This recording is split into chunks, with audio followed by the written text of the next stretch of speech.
Somebody will fixate on a mountaintop and another person will fixate on, a broken down tree that has, new life springing out of it. And yet another person will focus on some tiny little micro detail. You see then this process of, okay, why is that important to me? What's going on right now that is a metaphor in my life or in my personal work is relating to what I'm looking at and why I'm looking at it. It allows this kind of real gentle inquiry. Welcome to Don't Step on the Bluebells, the podcast where personal healing and transformation take center stage. I'm your host, Amanda Parker, and I'm a fellow seeker on the journey of personal growth. Join me as I delve into the stories of gifted healers, guides, and everyday people who have experienced remarkable transformations. Listen in as they share their practical wisdom to enrich your everyday life. And don't forget to hit subscribe and never miss a new episode. Welcome to today's episode of Don't Step on the Bluebells. I'm here with the incredible Caitlin Cockerton, and we're going to be speaking all about healing with nature, and all of the incredible work that Caitlin's doing to guide people really through their inner and their outer wilderness. So Caitlin's a coach, a facilitator, a retreat guide who really works in this intersection of personal transformation, of leadership development, and blending in the natural world. I'm so excited to have this conversation with you today, especially as nature is blooming all around us. So thanks for joining us, Caitlin. Thanks so much, Amanda. I'm really happy to be here. It's really an appropriate time. And I always find it funny, the timing of these conversations and also when the episodes are launching, because spring is blooming in London. The flowers are coming to life. Everything that I consider in London about seasons is like the muddy season and the not muddy season. We're officially in the not muddy season. So we can actually enjoy that nature around us. It's so nice. I used to live in London and I remember spring just feeling that aliveness, and everybody comes out and starts taking off their layers and they're like, there's life again. I remember from my days living in Germany, I used to just look at all the humans becoming sunflowers. They'd leave their house, and the first time the sun was really coming through again, everyone would just stand with their eyes closed, facing up towards the sun. It's so good. We need it, right? I feel like spring is actually, in many ways, the proper entry into the new year, into the new cycle, and it's that reminder that everything that was barren and dry and seemingly dead in the winter, it had all of this inside of it, right? Just waiting for the right moment, waiting for that new cycle. And I love seeing just the beginnings of spring too, like the first buds coming out and you're like, oh, it's coming. And then now we're in that stage where spring is here. It's loud and clear, right? Like the birds are loud, the blossoms are out. You can see the pollen in the air, like everything's stirring. And it's beautiful because I feel our energy is doing the same, right? We are all going, oh, okay, I'm coming to life. I'm stirring. There's a real palpable energy shift in spring that feels really positive and really alive. It's a beautiful entryway because as I'm listening to you speaking, all I'm thinking in my head is wow, this is so healing. And actually, I'd love to ask you, what does healing mean to you? When you think about what it means to go through that process of healing, or what does that look like? Yeah, well, part of it, just to link to what I just said, right? We contain all of this all the time. And I think at the core, healing is a kind of remembering of who we truly are and all that we contain. And I love the duality of the word remembering, because it's remembering where I came from or who I am or what's within me, but it is also remembering So putting back together, making whole. It is about finding those points of disconnection and actually bringing them back into connection, into coherence and integration. And we want to do that within ourselves for our own healing, because all of us, I think we're born naturally creative and whole and beautiful with everything, just sort of born in possibility. And then as we go through life, these parts of ourselves kind of splinter off, and they bump into the challenges and the slings and arrows of life, and they react to them. They adapt to them. They evolve based on the circumstances that we are put in, right? And those parts of ourselves, they develop these adaptations in response to harsh circumstances, often in childhood. And that may be a survival mechanism at the time. But the problem is that when that becomes sort of stuck and stays with us as a feeling, an internalized belief, or a behavior, and then we bump into it again and again until the point where we go, hey, this is no longer adaptive. This is no longer, how I want to operate from just this part of me. How can I then take that part of me and really understand it, bring compassion and love, and reintegrate it and bring it back into my being in a way that is healed, that is part of the whole, and that hopefully transforms that feeling or behavior into something that is, truly beneficial to who you are and what you're doing in the world. What a nice distinction of what it actually means to remember.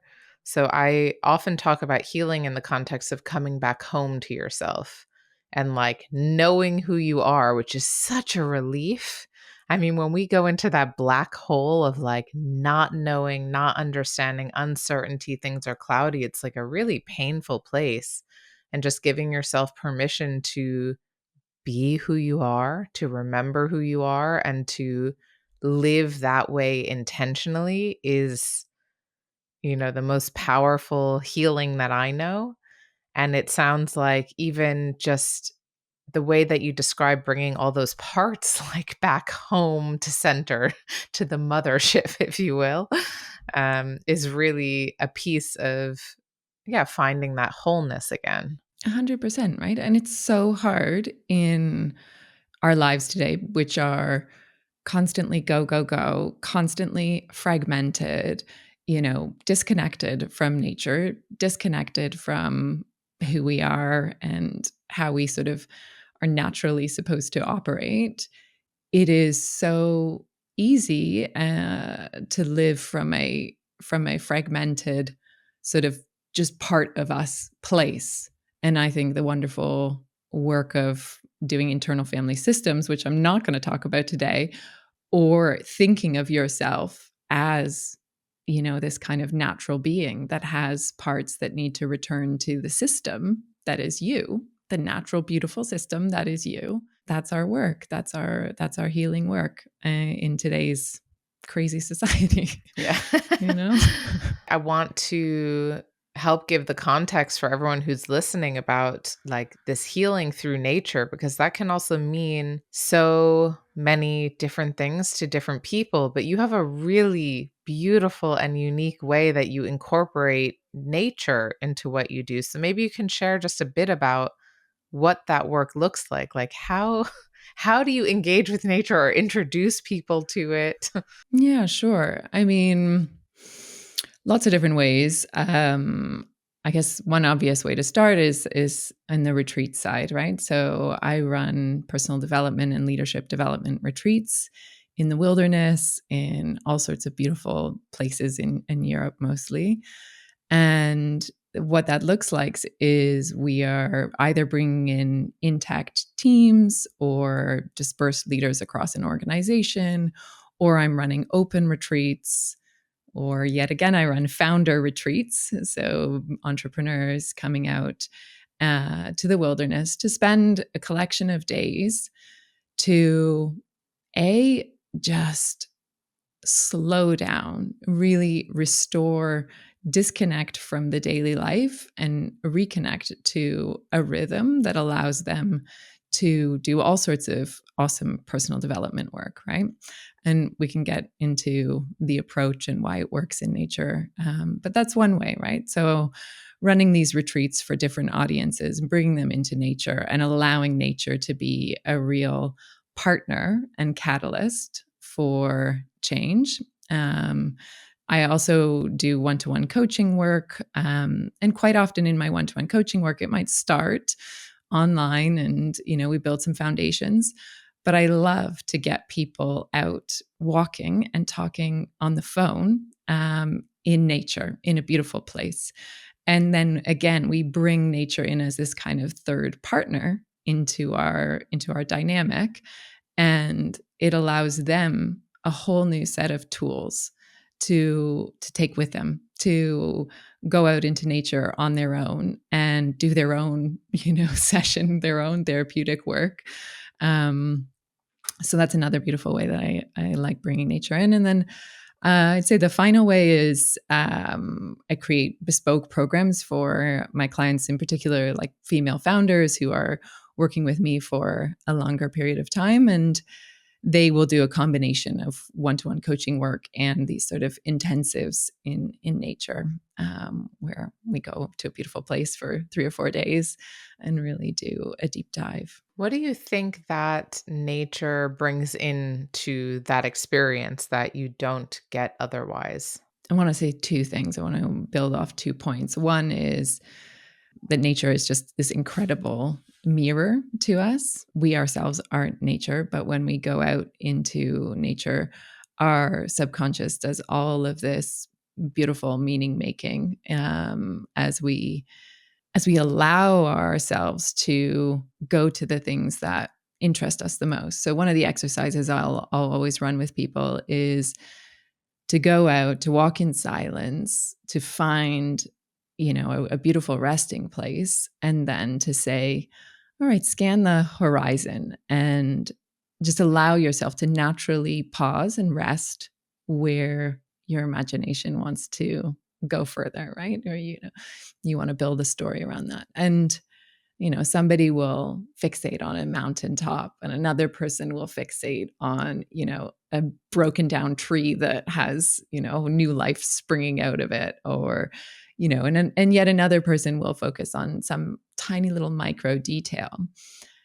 And you see then this process of, okay, why is that important to me? What's going on right now that is a metaphor in my life or in my personal work that is relating to what I'm looking at and why I'm looking at it. And it allows this kind of real gentle inquiry. It's not like too confronting. And it's a great way to get people started into personal work, because it's not like, okay, here's the work, let's go. It's sort of this gentle mirroring that nature provides for us.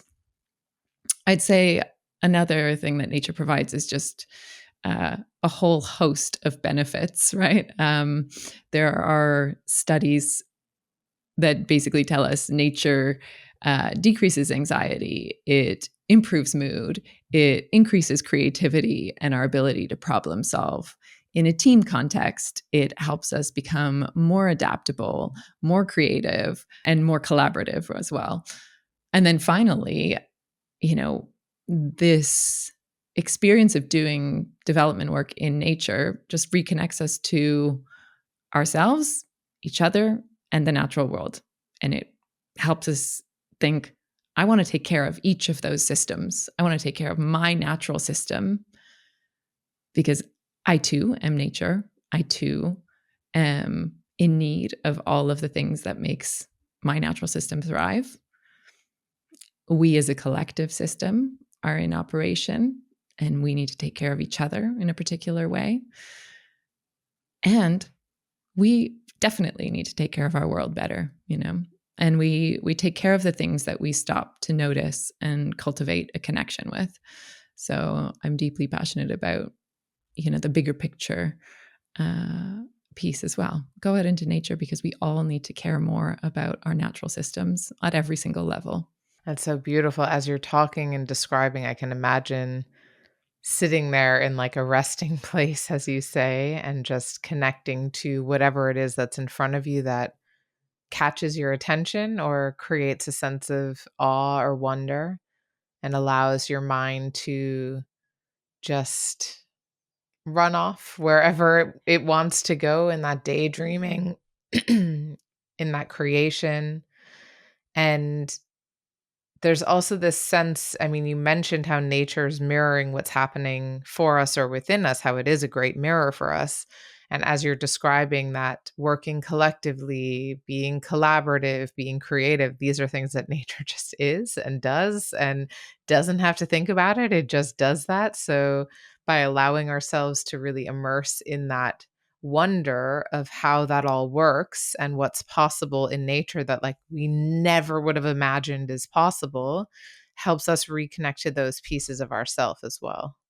100%, right? Like it's this great empathic, compassionate, neutral witness to what is going on inside of us. And what's amazing is no matter where you are in nature, as long as you're in a wildish place, you will be able to find almost everything, right?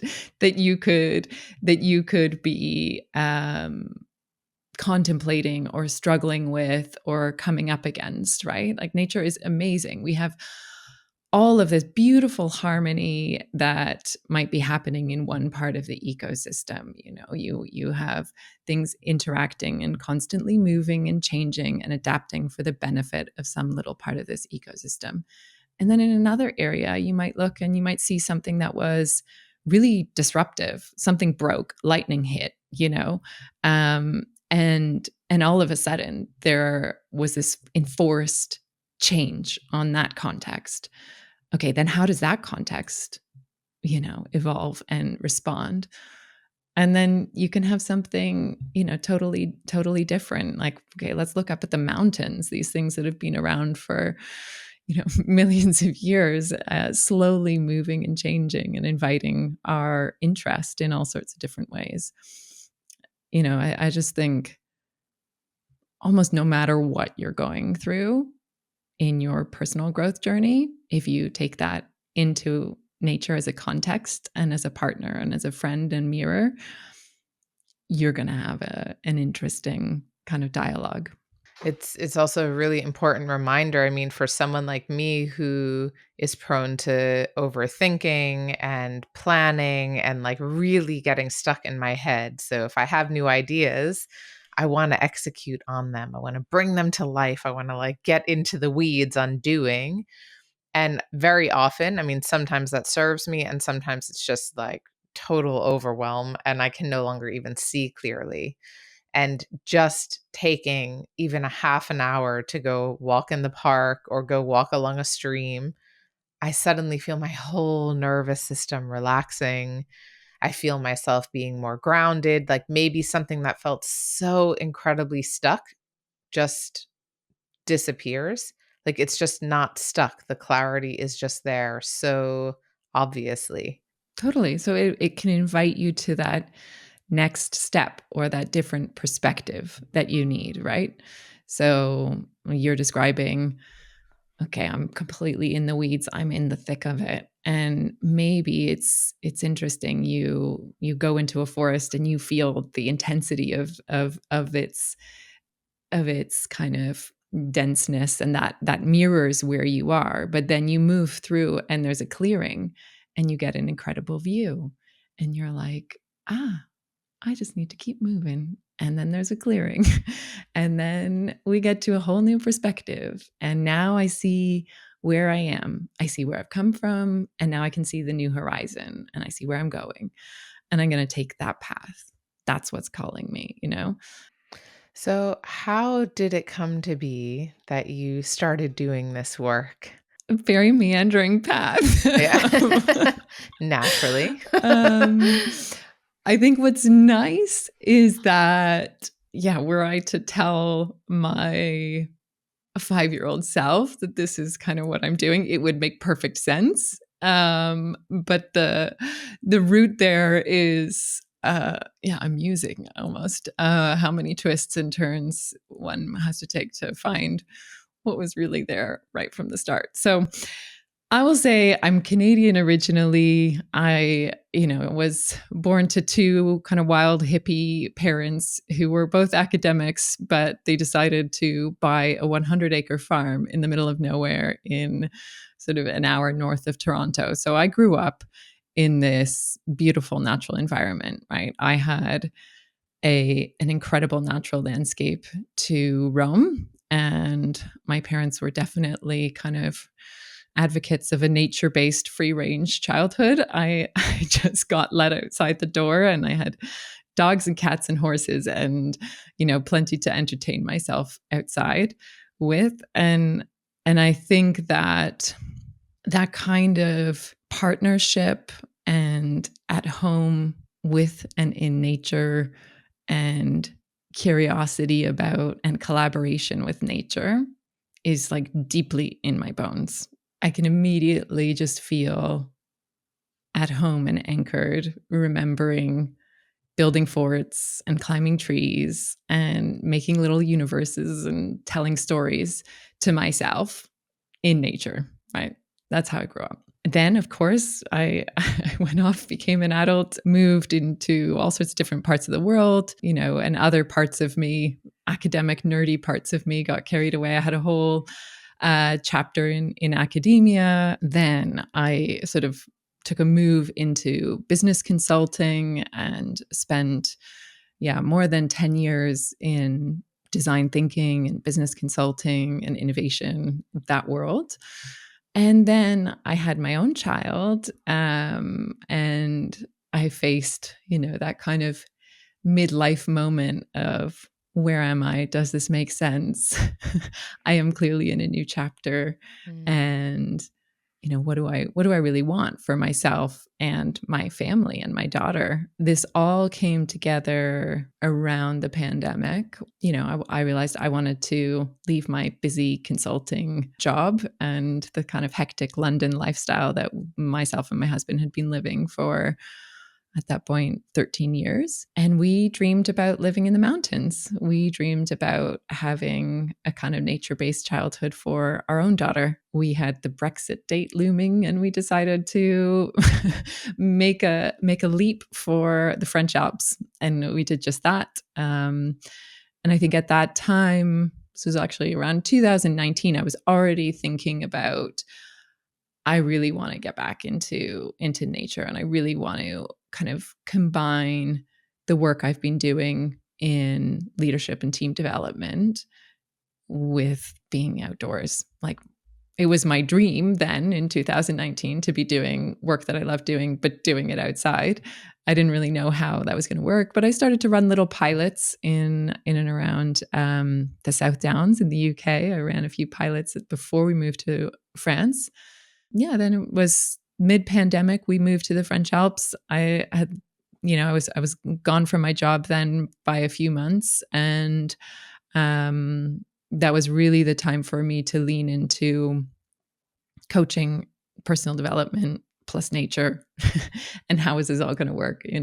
But I guess, like anybody trying to find, their way, but piece things together that are really important to them, you just do that bit by bit, right? And so I began running these little open retreats for my first clients in coaching. And, at this point, they were sort of women who were intrapreneurs, like people who were working in corporate jobs, but super entrepreneurial. And maybe they had the desire to break free and go and, live their entrepreneurial journey.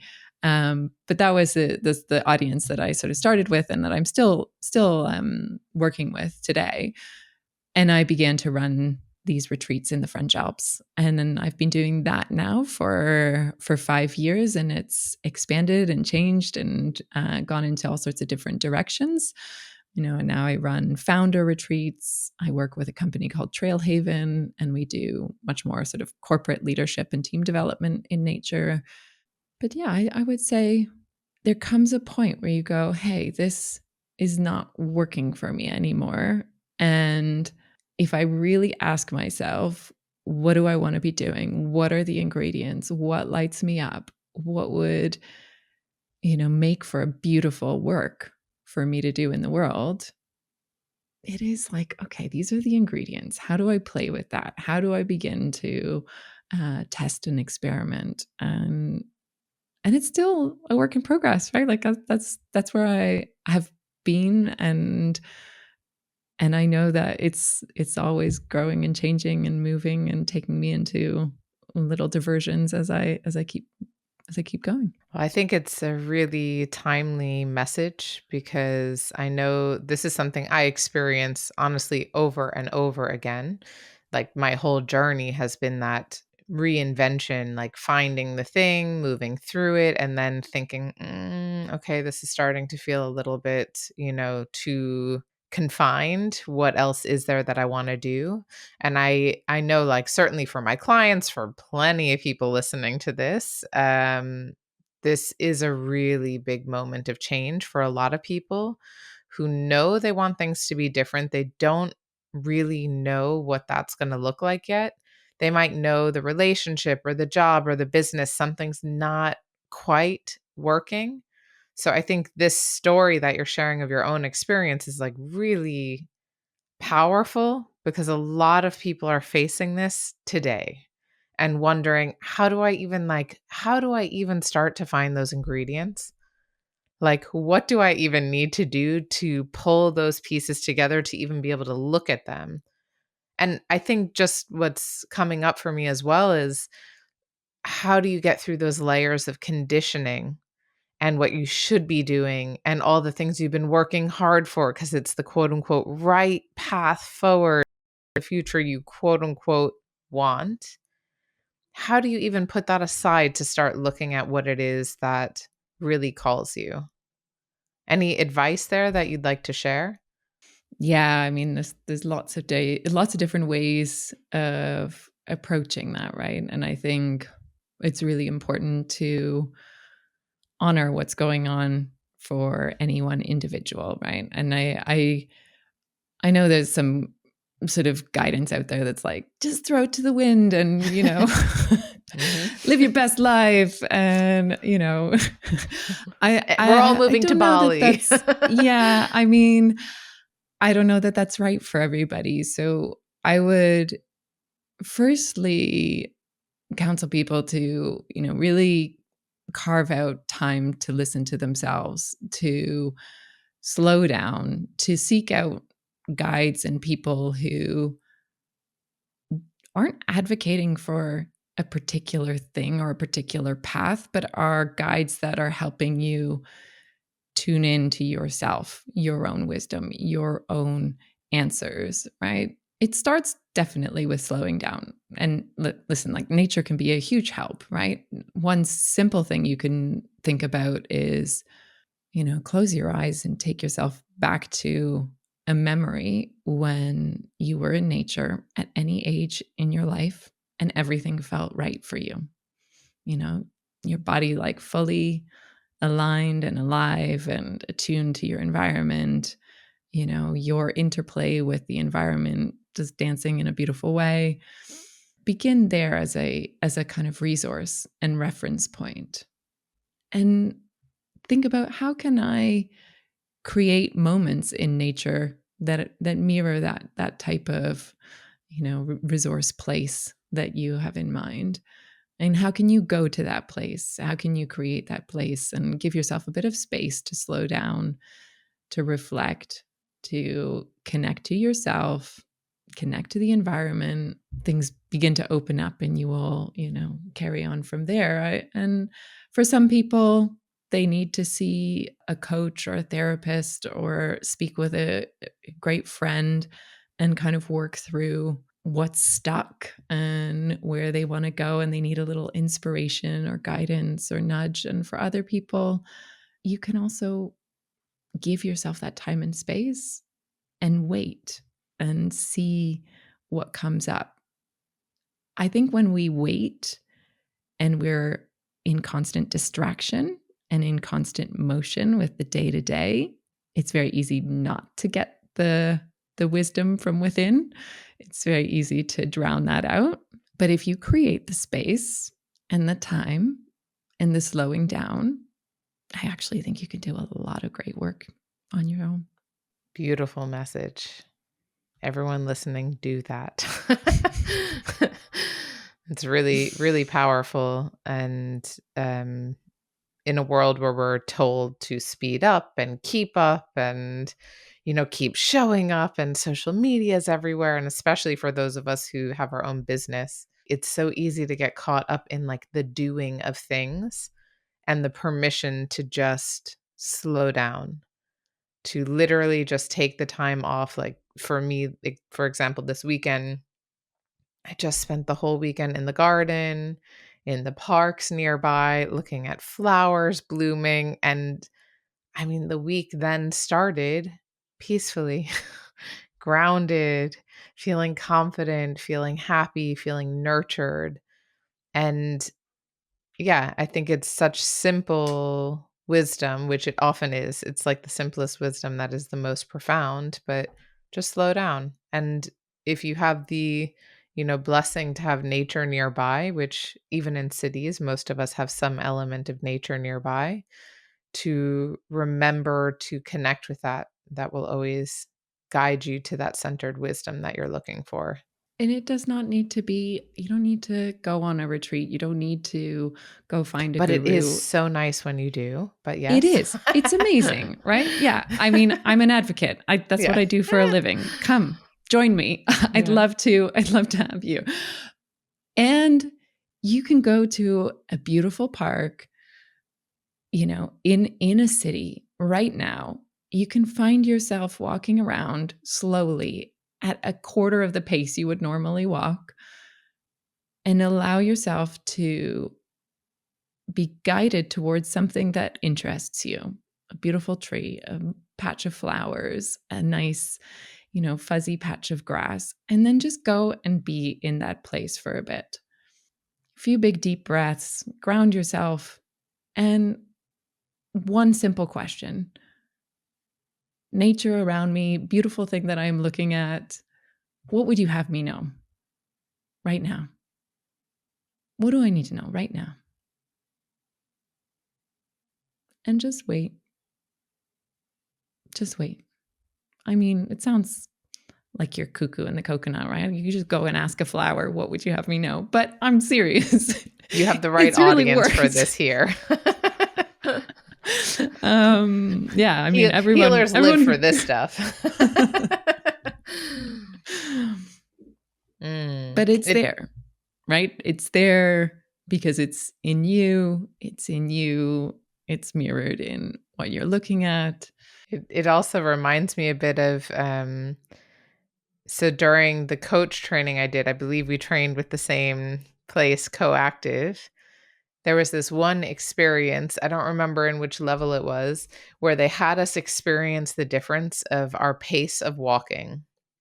And they would have us walk either super fast or then really slow, or like speed walking, something in between. And they had us like really change up this pace of walking over the course of, I don't know, maybe it was 15, 20 minutes. I have no idea how long we were doing it.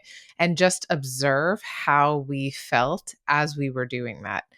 And the difference between walking slowly, leisurely, looking around, taking in the other people or the different lighting or trees outside or whatever it was, versus when you were just moving fast and trying not to knock into anyone else. It was like absolutely, I mean, it still stuck with me now, what, like 7, 8 years later. I still remember that moment. It was so powerful to see the difference between when I'm rushing, rushing, rushing, or like actually allowing things to move slowly. You're being a human being in that moment, right?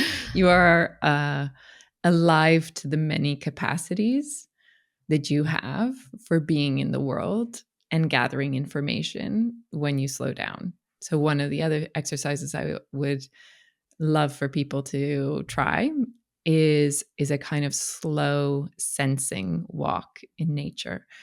So very deliberately going sense by sense. And firstly, you have to do your visual sense because that's the most overwhelming one that we're all driven by. Take in the macro environment and very slowly allow your visual attention to come down to the micro level in an environment and really absorb what it is you're seeing without naming it, without prescribing the meaning, but just see how much detail and information you can take in visually. It's very important you do the visual first because we're all visual dominant. Then you need to, cast your gaze downwards and really soften your gaze, and then work on your auditory sense and start listening and try to listen into the many, many levels of things that are going on right now. And you will hear an overwhelming sound. Maybe there's, a flight, or there's traffic, or there's something else. But you will also hear many micro levels of sound going on. You will begin to hear your own breath, your own heartbeat, your own footsteps, the insects, the birds, the wind as it travels across your hair and through your ears. I mean, this so you have so much more available in each sense, and then just move on. Same with smell, same with taste, same with touch. And you can really do this meditation, slow walking, sensing meditation over the course of 20, 30 minutes. And it's incredible what we have available to us as sensing beings. This is how we are supposed to be in the world, really, like so how we're designed to live in nature, alive and attuned with our senses to what's going on around us, picking up all of this information and then following it. So I highly recommend that. And the difference that you're describing in this walk is like, well, what happens when I go in and I'm in my logical brain state and I'm like, I got to get somewhere. You're laser focused and you're moving fast, and you have to move from A to B, and you're really not focusing on a whole lot else, right? But what happens when you slow down and you invite the full range of information through your senses is phenomenal. Like, so much opens up. So just go out and enjoy that. And I would add one other piece to your exercise, which is just something we like to do in facilitating, groups in the outdoors, to play with the types of language and experiences that people would be doing in the outdoors. So imagine you're out and you're walking and you are a hunter or a tracker, and you are stalking something, and you are walking very, very slowly. You are making as little a sound as possible. You are tuned into the ground, the trees, any rustling, any sounds, and you are looking for something in particular. Like, that changes the experience hugely. That's an interesting one. You can also say, what if I'm a seeker out here? What if everything around me is actually trying to give me some kind of information? How do I walk around as a seeker? It changes your experience so much. Yeah, I'm ready to go back into the garden now. I guess as soon as we're done recording, I'm going to go sit in the grass and try this out. Um, yeah, I'd love to hear just some stories from the wilderness, if you will, of what is actually possible with this work. So I know that you're guiding teams. I think for a lot of people, that's really hard to imagine. Like, what if my whole team comes together and we go, like, what's happening there? Are we worshiping trees? No. What's actually like possible when you bring people together in the wilderness like that? What changes have you seen happen? Well, the thing I would say is the whole context provides this incredible experiential metaphor for different parts of leadership that are really important, right? And organizations or different clients will all have different needs. And that's the first step, is actually to explore where they are, what are the challenges that they're having, where are they excelling as leaders, and where do they need to focus their work, right? I think one of the easy ways of doing this is I'll credit Trailhaven, because this is work I've been doing with Trailhaven, to think about what leadership pillars are really alive to us in nature. And there are four. We say there's mindful self-awareness, that ability to really slow down and be present to what is going on, what gets activated in you, what is it that you need to, work on and address in nature. We can bring that up. There is empowering collaboration. So being in nature as a group, as a team, is a wonderful experience that invites you to work together to solve challenges. Like, maybe we're going to ask you to navigate from point A to point B, and we're going to give you very few resources. And how are you going to do that as a team? That's an exciting exercise. Like dropping you in the wilderness, find your way home kind of stuff. Mm-hmm, Ooh. Or we ask you, we teach you a bunch of skills, and then we ask you to set up camp for the evening. And we invite everybody to use their different skills to set up camp, to gather the materials, to build fires, to build shelter, to, create an environment that everybody can enjoy for the evening. We frequently do solo work. So having these sort of mini vision quests for participants outdoors all night, and part of that is a real solo experience, like the mindful self-awareness first pillar that I was talking about. But part of that is empowering collaboration and working together. And the third pillar that we talk about bringing to life in nature is creative adaptation. Right? I said one of the things that the research shows is that we become more creative, we become better problem solvers, and we are constantly inspired by the adaptations that nature is showing us. So, okay, if you guys need to work as an organization, as a team, around your innovation, around your creativity, around your problem solving skills, I mean, we can throw in all sorts of activities and challenges, both deliberate and just natural ones that we come across because we're out in nature and it's asking you to be adaptive and creative all the time. And you've got to work on that in an experiential way. So maybe it's part of a challenge that you have to gather all of these types of resources, or we are setting people a challenge of getting from one point to another. And then the fourth pillar is a sustainable stewardship. So we want people to actually believe that they can be responsible agents of positive change in their organizations and in the world.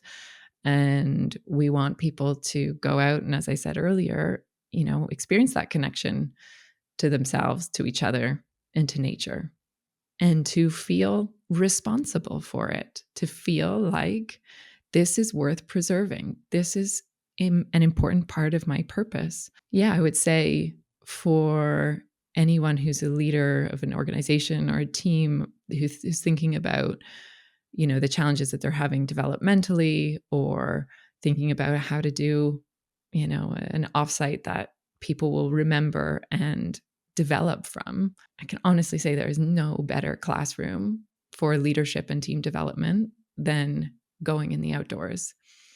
And there's a way of doing it that is inclusive and empowering and beautiful for everyone. We can accommodate every kind of person who is, fearful of nature, through to the person who is, you said setting up camp, and I was like, oh boy. Yeah. I mean, let me tell you how many people feel that way when we tell them we're going to be here for the night.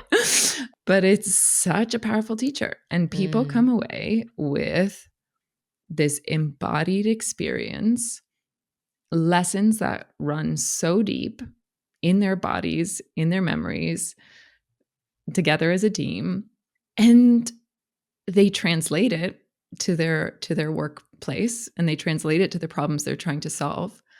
But actually, importantly, we didn't go directly to the problems that you're trying to solve. We provided a context that very cleverly allows you to mirror what's going on in your leadership, in your team dynamics, etc.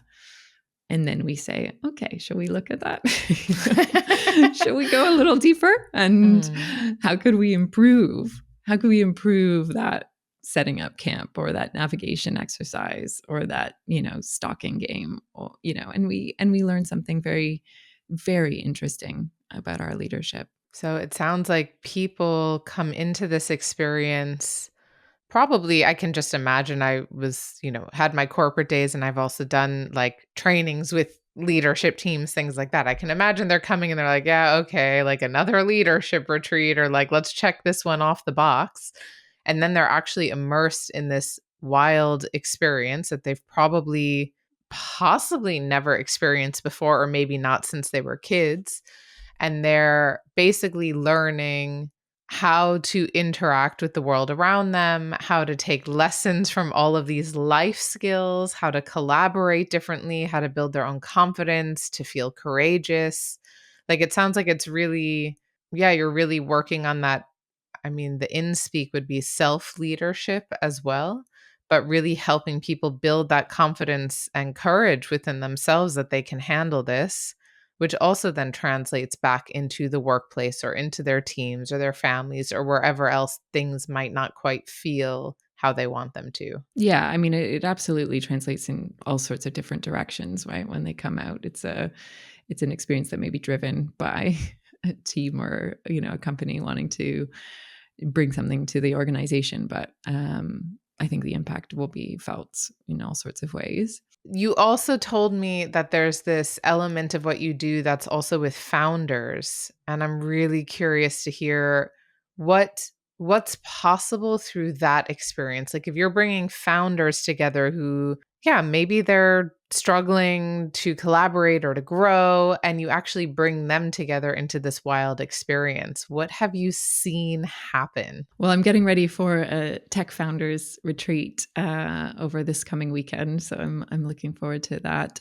So, how do I work with founders? One way is that we have a founders retreat where a collection, let's say 8 to 10 founders from different organizations, come and experience a retreat over the course of 4 days. We run those here in the French Alps. And what's amazing is founders are usually incredibly focused, overstretched, stressed. Their No, eye what's is that on, like? I don't understand. yeah, their eye is always on the next problem at hand. And they have to do all of that. And in the face of all of that, they also feel an incredible loneliness, an incredible sense of, this is all on me. And I think one of the things that's so beautiful about coming together in an environment that disconnects them from their day to day, we are away from the city, we're in the mountains, we're in a beautiful location. We tell everybody to give us their phones. They properly disconnect from the day to day, and they do, combination of just allowing nature to work its magic and kind of slow their system down and do all of that great stuff that it does to our minds and bodies.